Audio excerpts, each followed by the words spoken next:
Hello, everyone. Welcome to an exciting episode of The Energy That Surrounds Us. We have not played our intro yet, as we have a wonderful guest coming on, and we are hoping that we can overcome the technical issues and that he will come on as soon as he is ready. Our guest is Robert Lindsy Milne. And I will turn it over to Michelle to tell you a little bit about our guest. All right. Wasn't expecting that. I did take some notes earlier. Um, he's just a really cool dude. He's been doing this for over 59 years, and he's done over 100,000 readings.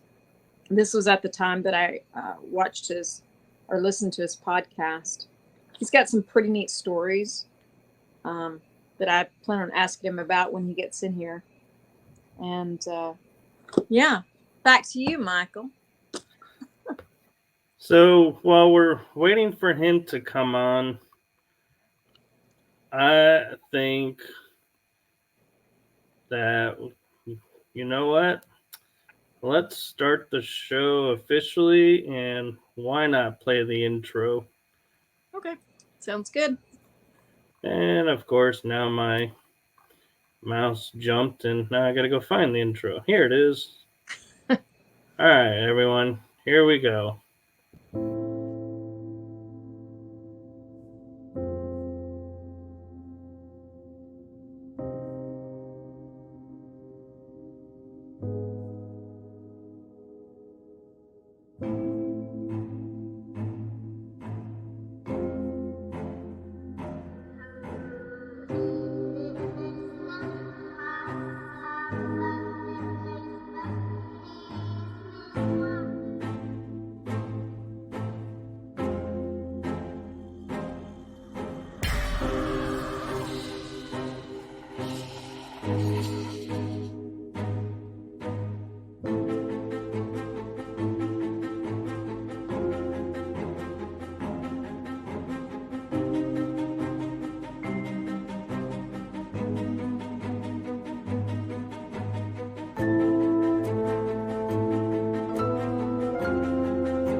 And officially welcome to another exciting episode of The Energy That Surrounds Us. As you noticed, we are starting a little bit late, and we are hopeful that Robert will be able to come on to the program. The guest that we had slated for tonight, we were hoping to be able to talk to us about is not only because he's a psychic intuitive counselor, but a teacher, a healer, and a life coach. And he has done, as Michelle pointed out, many readings and has a very interesting bio with stuff that he's done, and he's also the host of a podcast show, My Side of the Crystal Ball. And so he's also credited as being quoted 24 times in the book The Perfect Predator. So we will bring him in as soon as we can.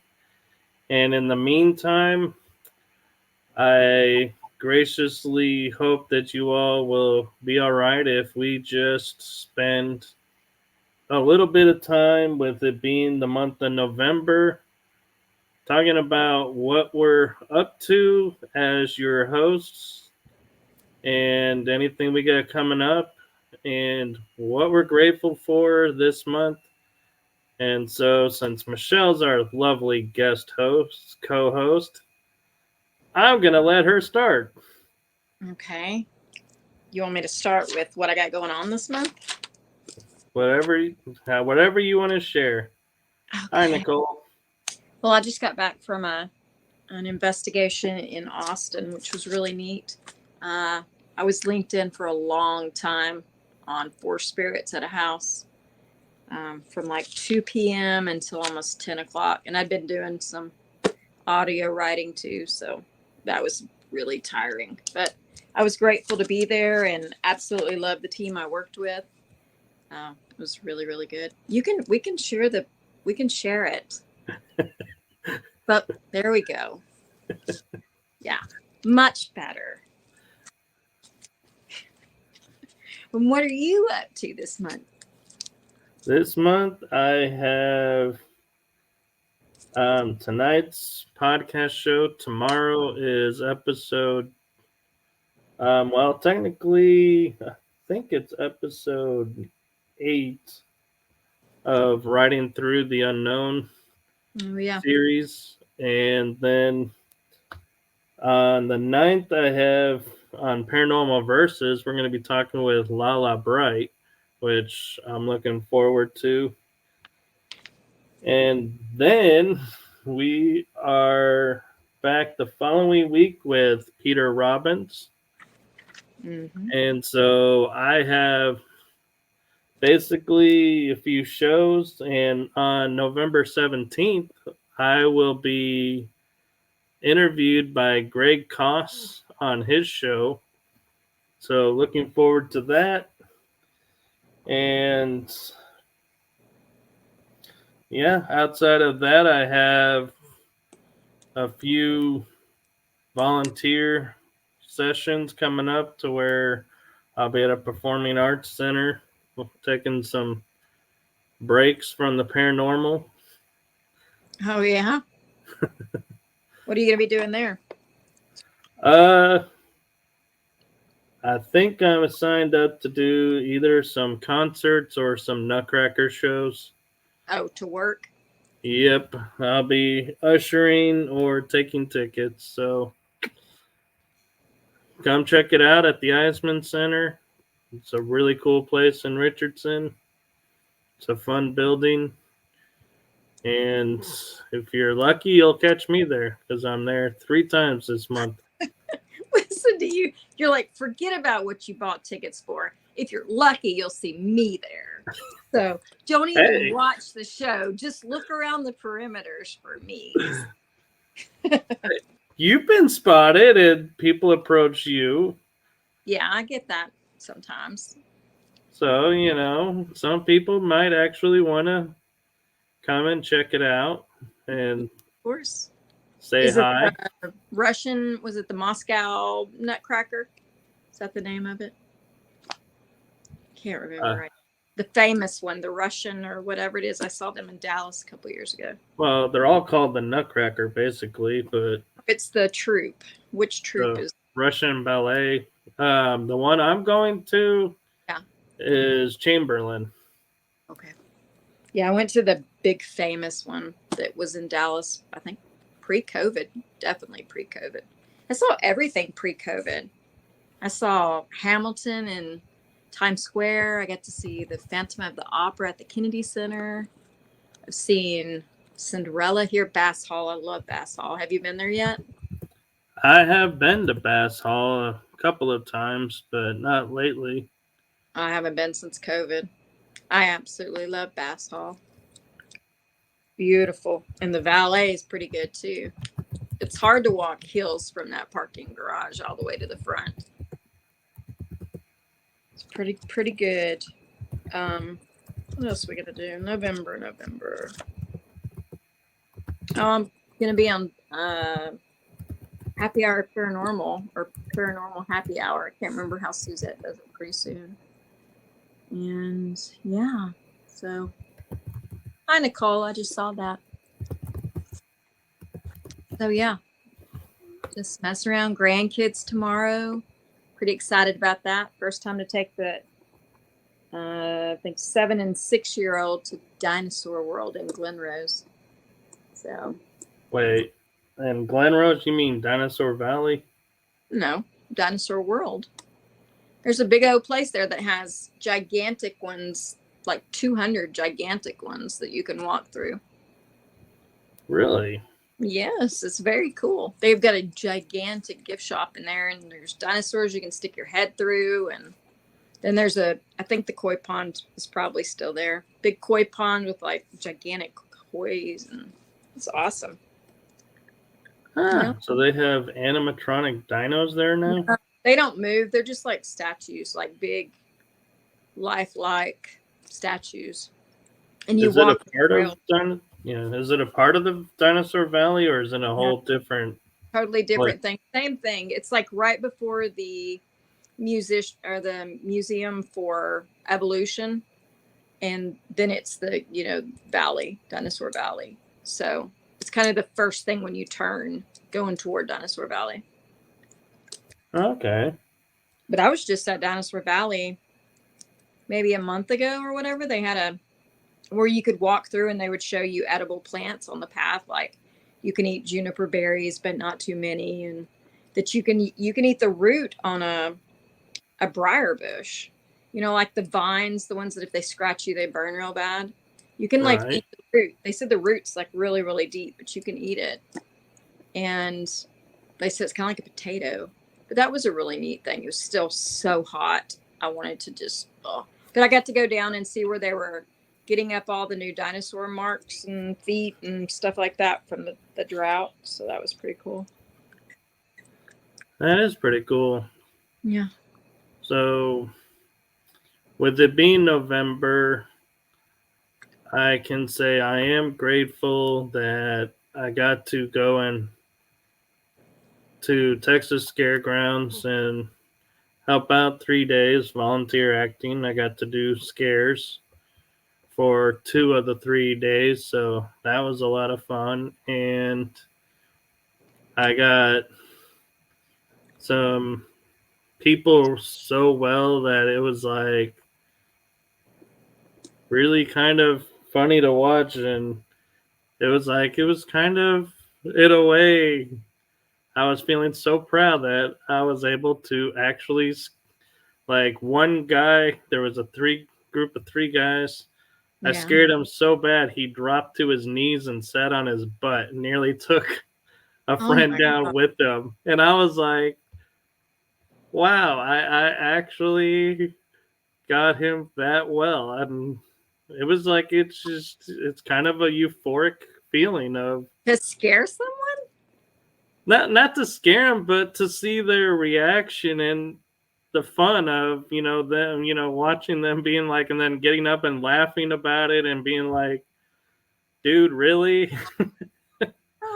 Well, that's cool. I'll never understand the scare thing. Like, I don't understand. Is it just the adrenaline that people feel that they love? Like that burst of, what is it? Is it serotonin or whatever you get when you're scared? What is that? Dopamine? No. I don't think it's serotonin, but for me, it's just being around friends and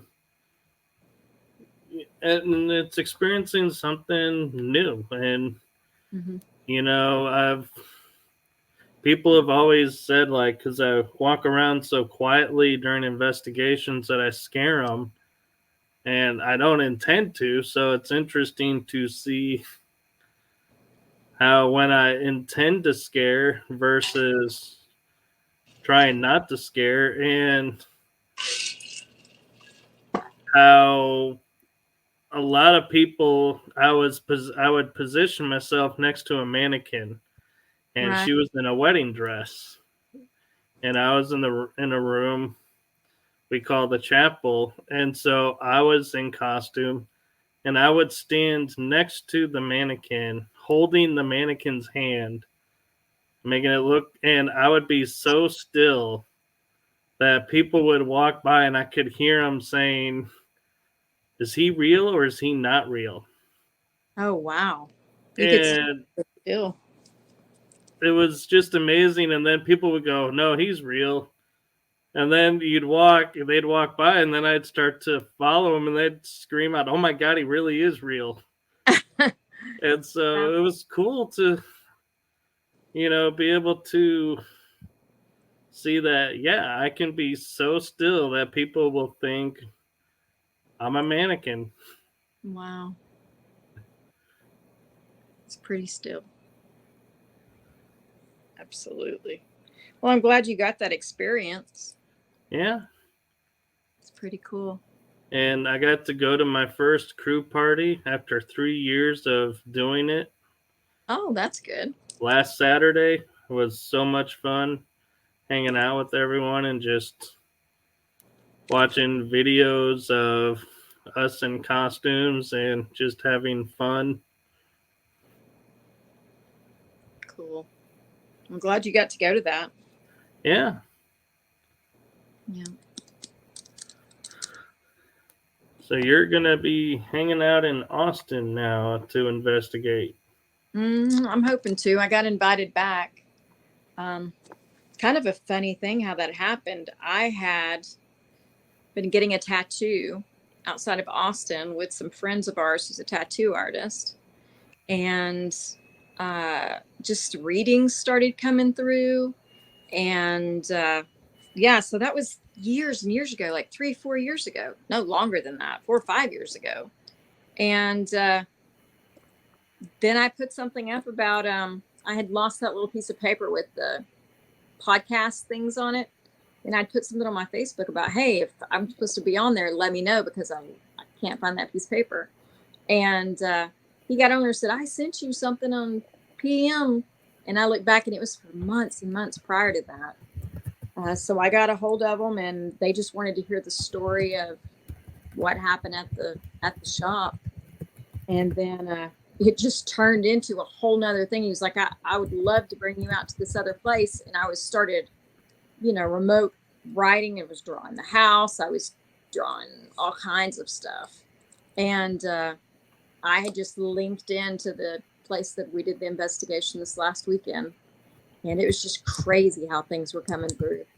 I was getting messages from the spirit before I even went to the house. So it was pretty insane. But great time. Really, really well organized group. Everybody has departments, but yet everybody works together. And it was just, man, it was so smooth. Absolutely. I have had some unusual experience of some groups, but that one was really, really good. And I'll release all that information when we get closer to time. It'll take months before all that. I mean, so much stuff to go through, but it was good. I was excited. And they were gracious enough to host me, which was nice. All right. So, any big plans for Thanksgiving? No, I'm not really doing anything on Thanksgiving. Wish my mom a happy birthday, but we do our Christmas and Thanksgiving together in December, so everybody doesn't have to try to get away twice. And yeah, maybe I'll go to PA for Thanksgiving. I don't know. Depends on what Barry's up to. So we'll see. I've talked to a paranormal group up there about working with them a little bit when I'm in PA. I'm going to make sure no matter where we go, I'm doing something. And then we'll be in London in April, hopefully. If the actors are on strike now. Anyway, when that's over, then hopefully get to bop around London a little bit. Oh, what's in London?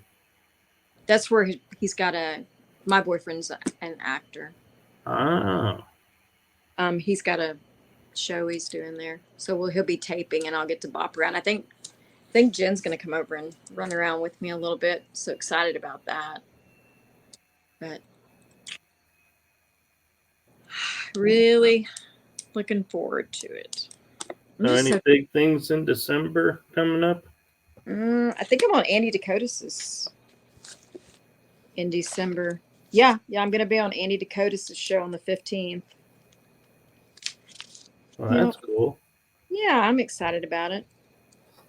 I was supposed to be on there forever ago, and then, I think Daddy died. Wow, that's been a while. It's been almost 2 years. So I'm a little behind being on Andy's show. But when Dad died, I didn't do anything. I had just bought the shell on the house, and I flopped right in the middle of my 4 million degree house that was just a shell at the time, and told the spirits to just leave me alone, that they understood grief. Just leave me alone. They're not welcome in this house. And I've had good luck. I've had mediums and things come in this house. They're like, it's totally dead in here. Like there's nothing. I'm like, yeah. Every once in a while they'll come in here and I'm like, out of my house. This is my sanctuary. And it seems to be good. If they're here, they're quiet. And that's all I care about. Just shh. Yeah. I don't want all that constant. So yeah. Well, that's cool. So in December, I'll be running the shows as normal. Mm-hmm. And we'll be doing an end of the year episode. And I'm not sure if I'm going to do that as during an episode, or if I'm going to do a little special something on the side for that. But it is kind of little heartfelt that we're in November. Yes. Which means there's only 2 more months left of the year, and then this first season of the show will be over. That's crazy. And we'll be looking at what's season 2 is gonna be looking like. And I'll be sharing some of that in December of what some of season 2 may look like. And in December, I do have a special something coming up that learning from my great friend Andy. You're just going to have to wait and see in December what it is. I can't talk about it right now, but trust me, you're going to be surprised to learn what's coming for December.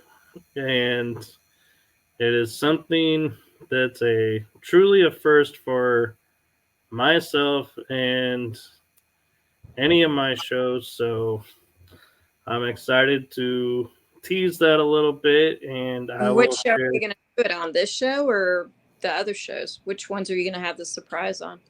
Oh, it's for this show. Because I don't even know about it. This is the first I've even heard about it. I know. I just started working on it and putting it together. And so, yeah, nobody knows about this. For everybody. So I got to have some surprises to keep everybody on in tune. Toes.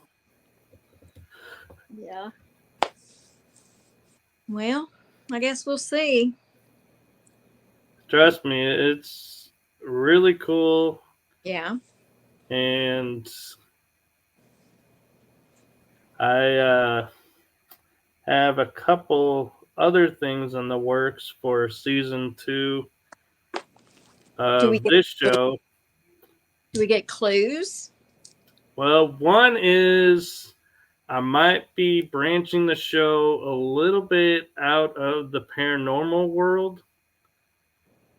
and be having maybe a couple of guests who are not your normal paranormal type guests Okay. to talk about some stuff. And so these are people that I've met, and I got to work out the details on how to get them on the show. So that'll most likely, if it happens, will be in the spring. Mm-hmm. I'll be launching those. And Well, how can they be out of the paranormal world when we consider everything to be in the paranormal world? because they, what they do is technically in part of the field, but not, they're not paranormal investigators. In other words, their not main focus isn't paranormal. See, I kind of feel like half of our guests are that way anyway. But with that being said, our guest has arrived. Yay. Hi.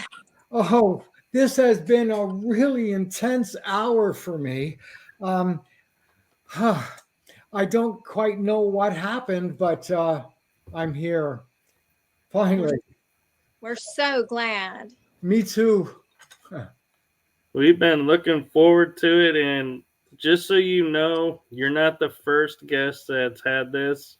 I've had a few guests that we've had to delay starting because of technical issues, and so don't feel bad about it. It's not you. It's just somehow it happened. Michael. It's Michael's fault.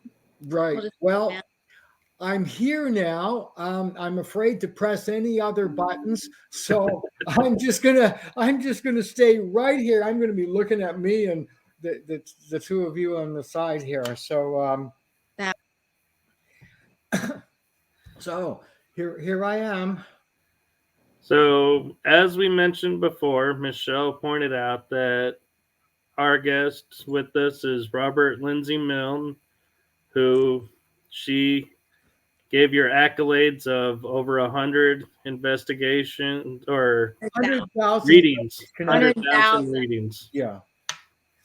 And which, wow. This coming January 2024, I will celebrate 59 years of being a professional psychic. And it's what I've done for my career, my living, since I was 15 and a half years old. Full time, by the way. Right. Yeah. I'm in awe.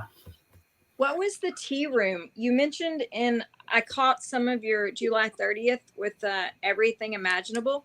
What kind of tea room was it that you worked in? Well, in those days, the tea room, it was called the Cozy Tea Room, and they sold sandwiches, cups of tea, and people got their tea leaf and cards read. But in those days in Canada, it was against the law to do psychic readings. You would get busted. So the tea rooms would sell sandwiches and a cup of tea, for a fairly large amount of money, and then they got a reading from it. That's what the Cozy Tea Room was. Oh, that's cool. So that allowed you to kind of hone in on the things that you kind of already suspected that you could do. That's correct. Now, at the time, I said I was 15 and a half. I was actually homeless. And the way I got off the streets or survived on the streets was using my psychic ability and my intuition. And then I heard about the tea room. And up until that time, I knew what I was doing. And at a very young age, like 5 or 6 years old, I was sensing and seeing and things and telling my family about stuff that I'd get into trouble for, and then it almost always worked out afterwards, though.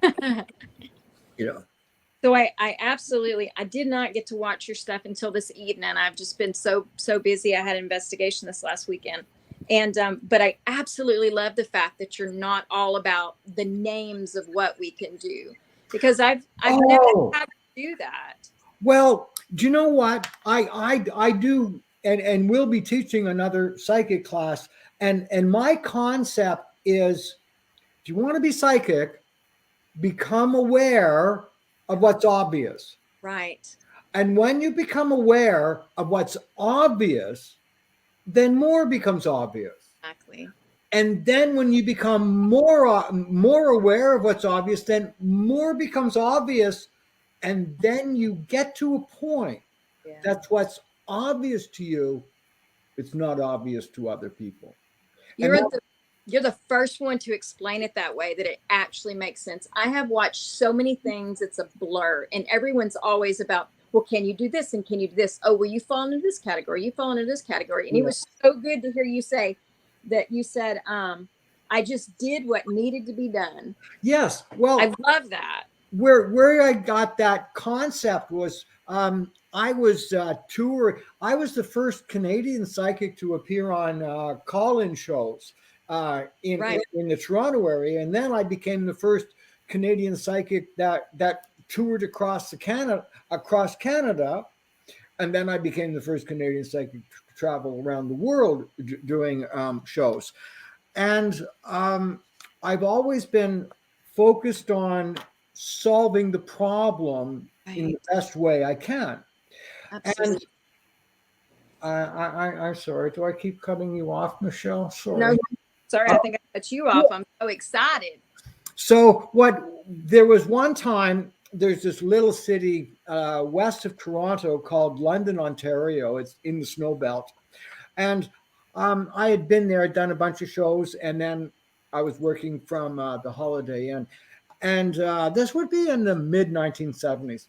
And this man came to me for a reading, and he's, he would have been my age now. I'm 74. He was probably about my age now. I was, mid 20s. And just before I started doing his reading, I asked him, so what did you do for your living, your job, when you worked? And the guy said that he was a court stenographer. And I said, wow, that'd be interesting. How many words a minute can you write? And the guy said, I don't know. And I said, well, how can you not know how many words a minute you can write? And he said, because I write down what the people say. Yeah, think about that. I don't worry about how many. I just do what needs to be done. I love it. I absolutely love it. I mean, because it's so crazy how when you're, especially like me, I've always had abilities, but developing late, to then have to hear people say, well, what can you do? Like you're a trick pony or something. Sure. Well, I don't know what I can do. It's just when I'm in a situation that things come through, I have to carry it around. So when you say that, it's so good, and I think it can help some people by not worrying about it. Just don't worry about it. Just do what you do. And my focus is simply answering the question or solving the problem that's in front of me. And I don't care how I solve it. It's irrelevant. Yes, get the answer. And it doesn't matter how you do it. You get points in my job. Mathematicians get points for knowing how they get the answer. Right. Psychics get points for knowing the answer. Exactly. And it doesn't matter the way we get there. And most labels that we use are a distraction and a limitation. Right. to what teaching somebody to be clairvoyant. Well, just teach somebody to look at another person and feel their energy. Let's do that. Absolutely. Rather than call it something. Just do it. Now, when you're marketing yourself, yes, and you don't like the titles because they're hard to do and they don't make sense, and what does it matter anyway? How do you still manage to market your ability? By being one hell of a good psychic and putting on a good show. Right.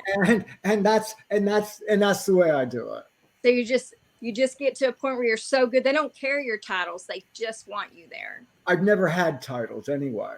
That's amazing. I find that hard.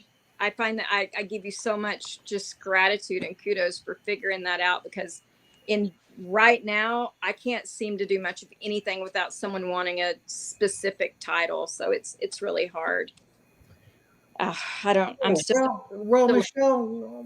So let's have a talk about that. I'll be glad to talk with you about that, and maybe I can help a bit. Because you have been around a bit. Myself. Yeah, just a few years. Now, I don't hang out with very many psychics. I don't know very many. Right. By the way, I'm not a competitive person. I'm competitive with myself, but I'm not competitive with others. So I don't much care what other people do. I mostly, pay attention to what I do. So, and I've always worked, for the most part, independently. Right. And I've always toured with a secretary or two, but I've always toured on my own. I've always done shows on my own. I've always done it my way. Now, you said in that interview also that you have you were talking about how good a reading was.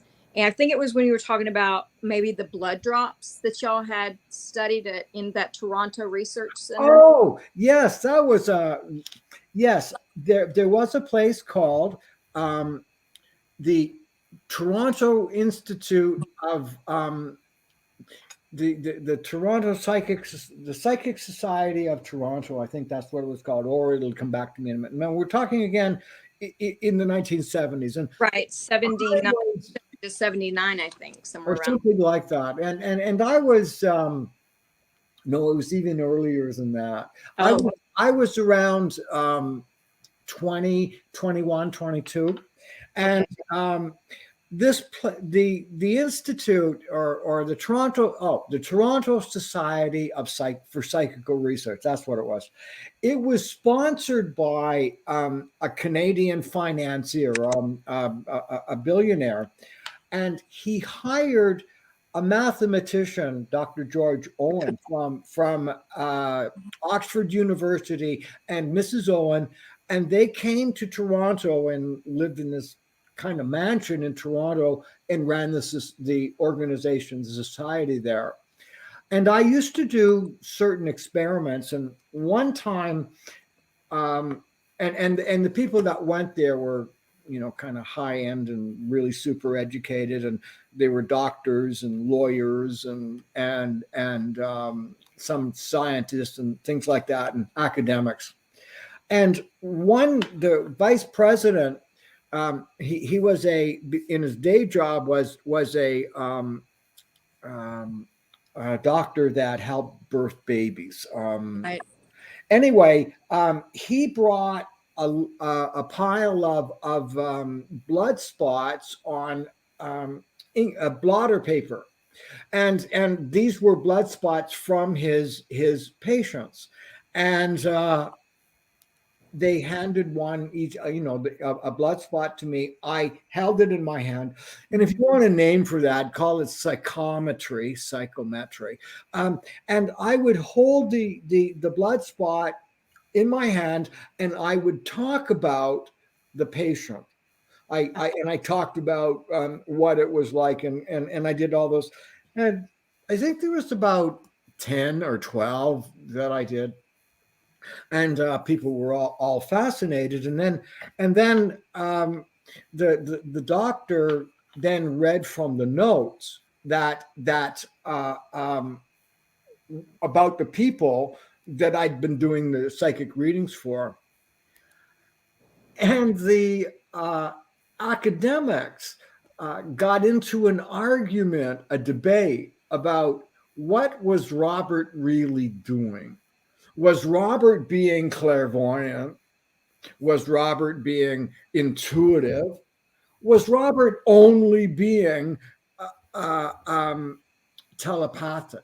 Mm-hmm. And I was listening to these people talk like that, like, was Robert only being? Yeah. And I grabbed one of the ink spots, and I ran over to this guy and said, "You be only." Right. Yeah. Oh, you be clairsentient. Let's see you do it. And Right. that was the end of the conversation. And then I wouldn't do it anymore because people kept trying to label it rather than do it. Yeah. I totally get it. And you said that you had a certain criteria without, without having to divulge your criteria. But how do you tell between doing it just like it becomes such a normal everyday thing, like getting groceries or whatever? You get readings off of people all the time. How do you know how to stop doing everything for free and start saying, this is I'm getting enough information worth charging for? Or, how do you find that moment? Because I'm myself and a few other people I know, we're still at the point where we're like, we just do it like it's normal. But we don't make a living off of it. We don't. Sorry to hear that. They did.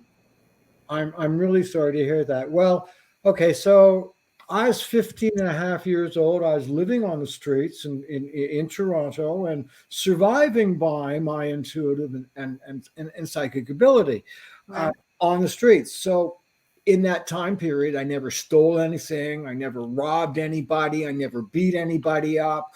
I used my intuition and instincts to find a place where I could get something to eat, or where I could, wash dishes for something, or sweep floors. And somebody told me that if you worked at the cozy tea room, Mm-hmm.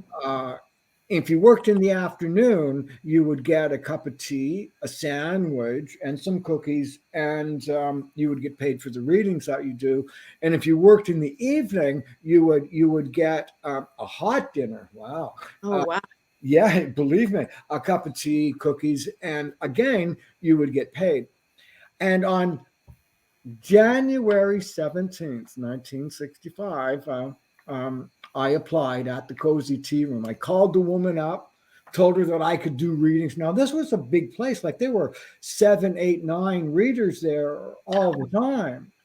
And I applied, I called her, told her what I could do. And then, and by the way, I couldn't do tea leaf readings or card readings. But I told her that I could do readings. Uh-huh. And the way I got the job was I did a reading for her. Oh, wow. And she liked it. And that was the day I started doing readings. And that day I worked in the afternoon shift and I worked in the evening shift. And that day I had a warm place to sleep at. And I had, a lunch and a dinner. And the next day I had a job to come to. Right. And I worked at the Cozy Tea Room 5 days a week, sometimes 6 days a week, and even sometimes 7 days a week. And in those days, those early days, I would see sometimes 30, 40 people in one day. And then on another day, they're not hour readings, right? They were, 10-minute readings. But I learned how to do one reading after the other, after the other, after the other. And I practiced. If I wasn't working, if I didn't go to work and work at the tea room, I would practice doing psychic readings. Right. And I was in a place where people came to get readings and they knew they were going to pay for it. That was what they did. Right. I've never had a problem getting paid. When I left the tea room, I just assumed that I was still going to continue doing readings, only I would get all the money for it instead of sharing it with the tea room. That's just the way it was. I assumed. Right. So that was, you just had that way. Good, Michelle. And you had the tea room to start it all. So that was handy. So where we don't have that in I wish, man, that would be so cool. I can help you with that. I'll be glad to, well, I'll be glad to talk with you about that. Thank you. I sure would appreciate that. Oh, And I really how- love to share my experience. Thank you. You're so good at it. I love your stories. Like earlier, I didn't want to go backstage because I was still listening to the podcast, and I told Michael, Yeah. I was, man, I'm so excited. I have a problem being overzealous when I get excited about Yeah. learning these things that I don't know, and the fact that listening to your stuff puts zero pressure on me. Like listening to a lot of the other things that I would listen to, there's so much pressure about figuring out exactly what you can do when I don't even think that most of the things have a name. They just do. They blend, they merge, they accommodate whatever situation you're in. It's not just this or this or this. It's a little bit of this and a little bit of that and a little bit of this. Yes. So, Well, when we start being analytical about what we're doing, it uses a different part of our brain. Our analytical brain is the upper brain, right. and where our intuition and psychic awareness, and it comes from another part, the middle brain, and that's where our intuition and psychic ability comes. And we don't think logically, we think conceptually. And when you, as soon as you start to become analytical, you're not being psychic anymore. You're not doing a psychic reading anymore. You're doing something different.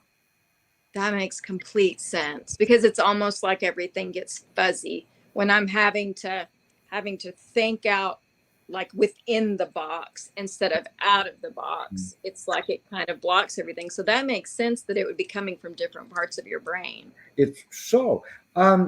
Incidentally, well, I've never met anybody that does what I'm going to just say now, but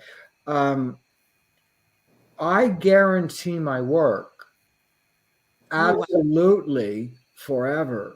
So if I did a reading for you 25 years ago, and you come up to me today and you say, Robert, you did a reading for me 25 years ago, and after all these years, that reading sucked. What I simply do is say, I am so sorry, and I just give them back their money. Wow. And that goes from the time I complete their reading until the ending of my life or theirs. I guarantee that they will believe and feel that the service I gave them was of value, helped them, and was a good service. If not, I'll give you back your money. And I've done it more than I like to do it, and but I do.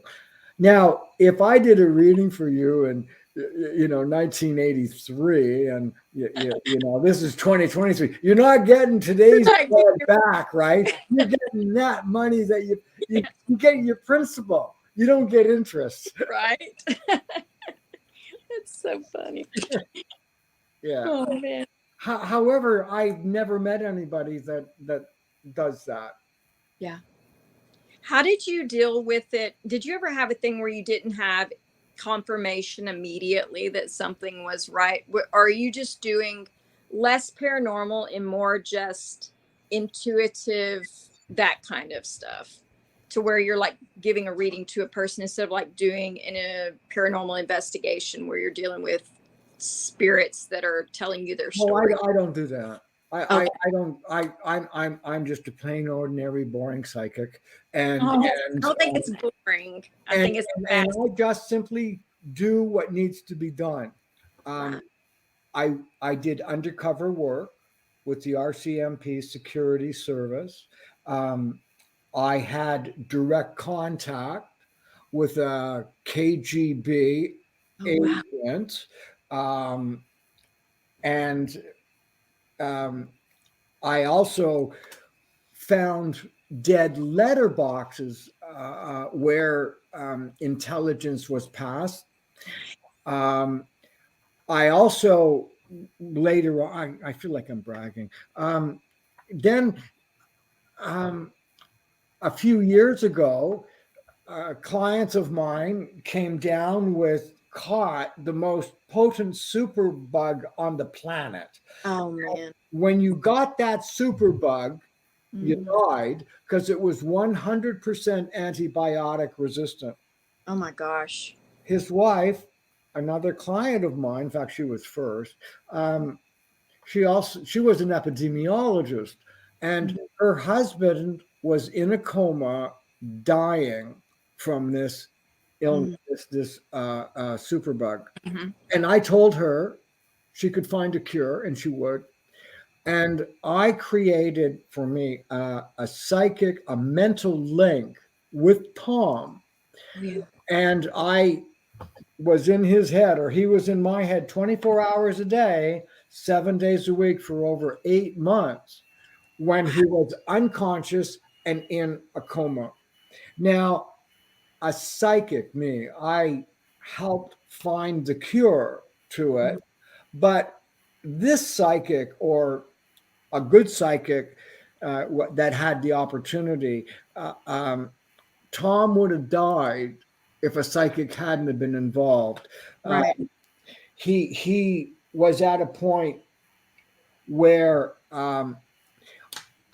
he this is a really long story, and I'm doing the Coles Note version of it. I visualized a candle, a lit candle, that when the flame was strong, I knew Tom was okay.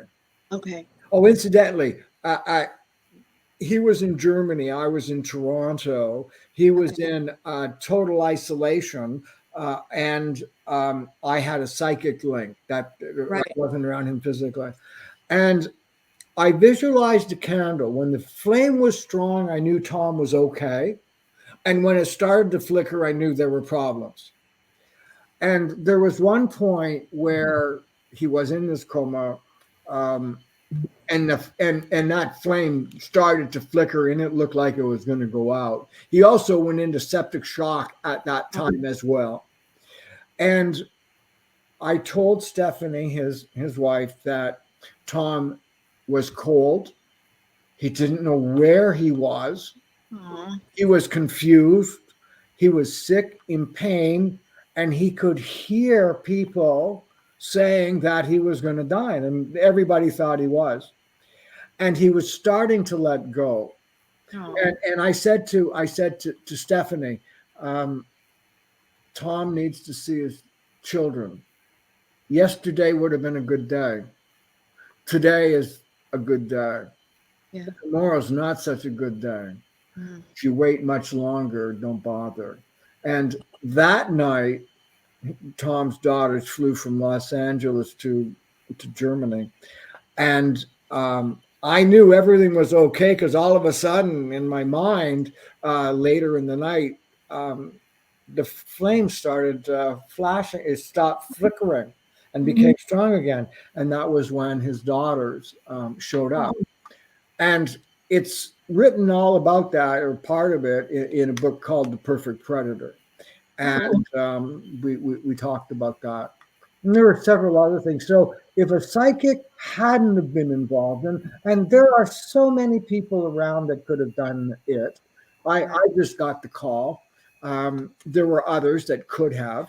If a psychic hadn't have been involved, Tom would have died. And I sincerely hope that the younger ones start learning how to do these things so they can keep the energy going.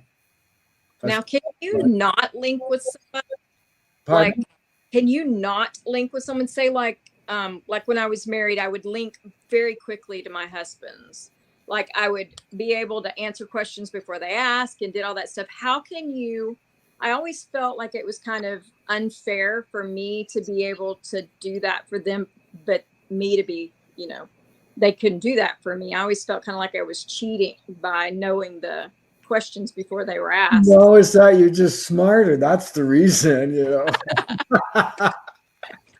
Well, I will just not say anything to keep the peace. But can you do that? Can you not link with someone that way? Like, how do you stop that? Or do you just let it go? You just do it? Well, I don't know what other people do. I don't know what normal people do. So I really can't answer, except that I can ignore Okay. rather than shut off things or energies like that, or I can just turn it off, or not turn it off, just ignore it, or look the other way. Okay. And but until recently, when I was working, I worked from morning until night. Right. And when I finished, slaving over a hot crystal ball, then I would just, I wouldn't want to do it anymore. Yeah, you just be mentally exhausted. That's right. It's exhausting. Because, well, I did it every day, and Yeah.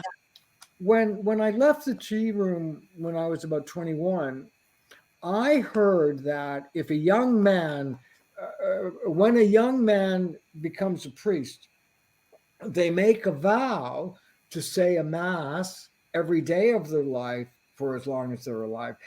And I thought, okay, I'm going to be doing this for my life, so I'm going to make a vow. And I made a vow that I would at least do one psychic reading or practice doing psychic readings every day of my life. And I managed to go 30 plus years without missing a day of doing a reading or practicing. Right. And one day I realized it had been like, more than 30 years that I had been without missing a day. So I missed a day because I wanted to know what it felt like not to do it. And the next day I went back and started focusing again. And again, it was another 20 years after that before I missed a day. And last April 6th, I had quadruple bypass open heart surgery on April 6th. And from April 6th to May 15th, I didn't do a psychic reading or practice. And that was the longest time in my life I went without not doing a reading or practicing. Now, that, in fact, I didn't miss that many days in my entire career, Right. added up, except for when I got sick like that. It's the first time I missed it. And you had said something. I'd heard a little bit of that story, and you had said something about how do you? Oh, I was going to ask you, how do you know the criteria Of what? to charge? You said that you knew it was such a good. Oh, It was let me tell you, I got a story about that. This was I was starting into the early 1980s, and I was doing half-hour readings, and now I'm a whole lot. I'm slower and I take more time. But in those days, it was still like being at the tea room, but I added time. So I used to do half-hour readings, and in that time, I would do 20 half-hour readings. I would be on tour. I would do 20 half-hour readings every day. And the way it would work is I would do 10 half-hour readings in a row and then take a 1 hour break. And then I would do 10 more in a row. And then I go party all night. And then the next day, do it all over again, And and that would be like one day after the other, after the other, after the other, for days. It was just what I did. And it was, I was very strict and structured then. So if your appointment was at 12 o'clock, it started at noon. At 12:29, your reading was over, and at 12:30, I was doing the next one. And it was like that day in, day out, day in, day out. And again, I partied all night too. And there was one time in Vancouver, I was being interviewed by a reporter from the Vancouver Sun. And she was a very masculine woman, Mm-hmm. and she was an angry woman, and she I mean anyway, she was, and she didn't like me. And every time she asked me a question, she got crabbier and crabbier. And there was this one point she said, um, "Do you charge for your readings?" No, she said, "How long are your readings?" And I said, "Well, half an hour, 30 minutes." And she said, "You charge for them, right?" And I said, "Yes." And she said, "How much do you charge?" And I said, $80 a reading." And she said, $80 a reading for a half an hour? How come you charge $80? Like, she was just outraged. How come you charge $80 for a half an hour? And I said, because I can't get 100. And she went ballistic, That just is hilarious. crazy. And she said, "You're abusing your talent, your gift, and you're gonna lose your gift. And then what are you gonna do? Or you're gonna lose it. What are you gonna do?" And I said to her, "Well, actually, I'll never lose Never. my gift. But if I did lose my gift, there would be no point to my existence." Right. It's funny you say that. I think they put me on some kind of medicine a long time ago. I don't remember what it was, but that was the only time that I didn't hear the spirit chatter and didn't have the vibrations bouncing off everything and all that. And I have never been hopeless in my life.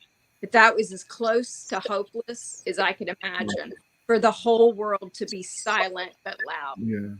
I just couldn't imagine, like, to lose the abilities. It's like you said, I can't even imagine wanting to be around Sure. with the world so loud but so quiet at the same time.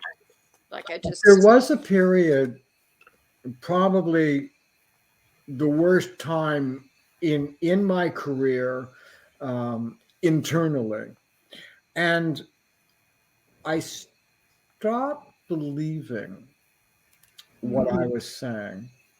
I stopped believing that I was psychic. And when I'm doing readings, even way back then, I can be thinking of one thing and saying another, or saying something and thinking a couple of different things at the same time. For example, when I do a reading now, what I'm saying often isn't what I'm thinking. What I'm saying I've already processed, and I'm thinking about what I'm going to be saying next. Yeah, I understand that totally. Then what happens at the same time, that I can also be thinking about what's going to happen to that person in 10 years from now. And then at the same time, I can be thinking about what happened to them 3 years ago. Oh, wow. And then I can be thinking at the same time what I'm going to have for lunch after I finish the reading. And all of that is happening at the same time. Wow. And other techniques that this after like 50 years of doing it. Right. I know. Now what I often will do is all that.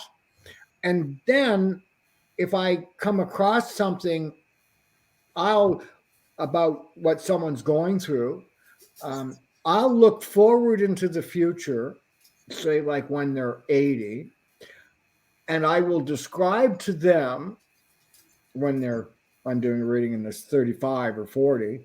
Right. I'll describe to them what they think about the way they've solved the issue and problems that they're going through right now. Mm-hmm. But I look into the future when they're at a certain age, and I look back through their eyes at the way they feel about how they've solved the problem that they're going through. And that's another technique that I use. But Wow. it's just getting used to doing it over and over and over is really what it is. That is just crazy fascinating. Like I was with you for the first 2 or 3, but then when you started getting into the sandwiches, and then 3 years back, you kind of lost me. I can't go 8 years yet. I can maybe go like a year and a half, but I can't. I still can't. I get Well, so. do you know what? The only reason that you can't is that you say you can't. Okay. And as soon as you stop saying that you can't and that you can, you will. I get in so much trouble for that. I'm always in trouble for that. They're like, why do you do that? Why won't you let all your abilities out? Why do you hold them back? I think it's just fear and lack of confidence is all it is. I mean, I know what it is. I'm just trying to learn We how have to. to have a talk, Michelle. Sir? I I didn't hear said you. we have to have a talk sometime soon. I actually friended you on Facebook. I Like, know, while I saw that. Well, I noticed you did this afternoon. I think think I accepted back. I didn't realize that you were going to be on the hi. show. Well, yeah, that was a surprise. Yeah, so it's good. Michael, we've just totally abandoned you. Do you have Just any come and questions? join us, Michael. Come on, it's warm in here. Yeah, you kind of just took the show, Michelle. Well, you can pop in anytime you wanted. But unfortunately, with the time, we're at our hour. But where can people find you, Robert? Well, you can find me in a lot of places. My website is www.robertlindsymilne.com. You can find me on YouTube, Instagram, iheart, um, Apple, Spotify, paranormal, YouTube, paranormal, UK paranormal. And I also have my own podcast called My Side of the Crystal Ball. And that's all the places. Now, there's more, but there's just so many. It's not hard to find him. I found him pretty quick. Yeah. But, And I love to hear from people. Even if you don't have a reading, I love it when people just say hello, or I like that a lot. Absolutely. Well, I'll certainly be reaching out to you. I just really enjoyed. I can't finish that podcast I was on, but it's good to talk to you, and thanks for Michael for just letting us roll with it. Sorry, I took over your show. First, I show up late, and then me and Michelle just ignore you for the rest of the night. I'm so sorry about that, man. It's all right. I had quite a few questions lined up, but we'll have to save them for another episode. I promise you I won't be late this time or have the technical problems. Well, I was glad I was able to help you fix those while we were doing our stuff. Well, thank you. But thank you, Robert. I appreciate it. Yep, thank you to the chat room, and we will definitely be in touch to have you on again, because I feel like we were just on the tip of the iceberg of everything that's you, and there's so much more that I'd like to get into. Thank you. So I'll make it up to you, I promise. Oh, you're fine. It wasn't your fault. Things happen. Okay. But yep, we will definitely be in touch. Probably February 2024 is when I'm booking next show. So okay. I sent you a friend request so we can talk. Okay. Schedule. On Facebook you did? On Facebook. Okay. I found it while we were trying to fix your technical issue. So that's when I sent the request. Yes. Then you got to see my dog Tessa. She's 15 years. Yeah. 15 years old. Oh wow. She's getting to go around really well for 15 years old. She is. Yeah. Well, if you are we saying good night, or are we just sort of? Hey, Michael. Yeah, we're saying good night, and we will definitely have you back on. And thank you for coming on and sharing everything that you shared with us. Okay. Thank you so much. All right. Bye, everybody. Thanks for tuning in. Bye-bye, everyone. You have just listened to The Energy That Surrounds Us with your host, Michael Kopf. Be sure to tune in next week for our next episode.